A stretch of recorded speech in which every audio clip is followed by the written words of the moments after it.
Bonjour et bienvenue sur Allo Finance pour faire un point à la clôture. Un vent de panique souffle sur les bourses européennes. La place parisienne a creusé ses pertes sur la séance plombée par la dégringolade des valeurs bancaires, principales victimes des inquiétudes sur les dettes souveraines européennes. Son indice vedette, le CAC 40, a fini sur un fort repli, un repli sévère de 2,71% et accuse sa plus forte baisse de l'année sur une séance. Seule consolation, dira-t-on, l'indice vedette parisien a réussi tant bien que mal à préserver les 3800 points pour finir la course sur à 3807 points. Les investisseurs fuient les actifs risqués tels que les actions, alors que leurs inquiétudes sont alimentées par le risque de contagion de la crise de la dette grecque à l'Espagne ou à l'Italie, qui est la troisième économie de la zone euro. Parallèlement, le dossier grec reste toujours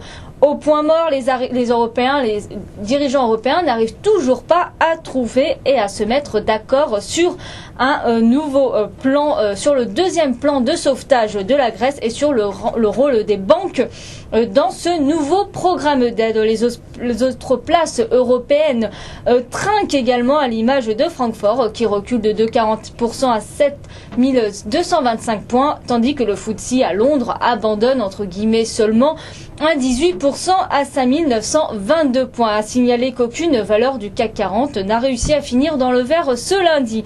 Les valeurs financières ont coulé, littéralement coulé. Crédit Agricole a plongé de 7,66% à 8,74 €. BNP Paribas de 6,75% à 46,45 €. AXA Devises de 6,59% à 14,24 € et Société Générale trébuche de 5,70% à 36,33 €.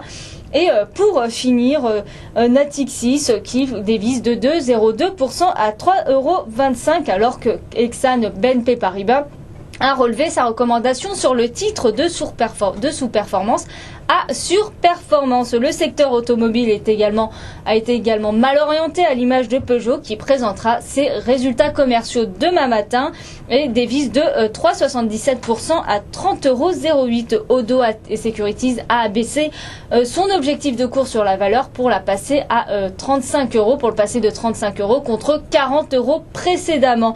Son concurrent Renault cède pour sa part 3,75% à 37,81 € après avoir dévoilé ses ventes commerciales semestrielles.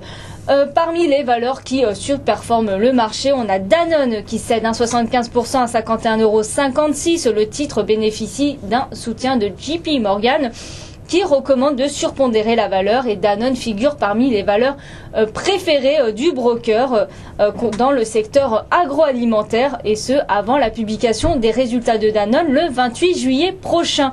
Sanofi baisse de 1,71% à 54,57 €. Le laboratoire pharmaceutique a cédé sa filiale Dermic, spécialisée dans la dermatologie, au Canadien Valeant pour 425 millions de dollars. Hors indice phare, Air France KLM dévisse de 4% à 9,78 € après qu'UBS eut coupé son objectif de cours sur le titre pour le passer à 11 € contre 13 auparavant, tout en maintenant son opinion à neutre. CMCIC a renouvelé sa recommandation à l'achat acheté et son objectif de cours de 58 € sur Valeo. Le titre de l'équipementier automobile glisse de 3,67% à 46,26 €. Sur le marché d'échange, l'euro est toujours mal en point face au dollar et plie de 1,61% à 1,4034 face à la monnaie de l'oncle Sam, toujours minée par les craintes de contagion de la dette grecque à d'autres pays beaucoup plus fragiles de la zone euro. La monnaie unique européenne reculait également face au yen de 1,95 à 412,82 €. Et le billet vert 7,024% face à la monnaie nippone à 80,41. Le WTI recule de 1,60% à 94,66 $, tandis que le Brent plie de 1,78% à 116,31 $. La version au risque profite alors la valeur refuge par excellence. Le métal jaune tire son épingle du jeu et grimpe de 0,32% pour se diriger vers les 1550 $ à 1547 $ l'once. Voilà ce qu'on peut dire à la clôture. Passez une excellente soirée et à demain.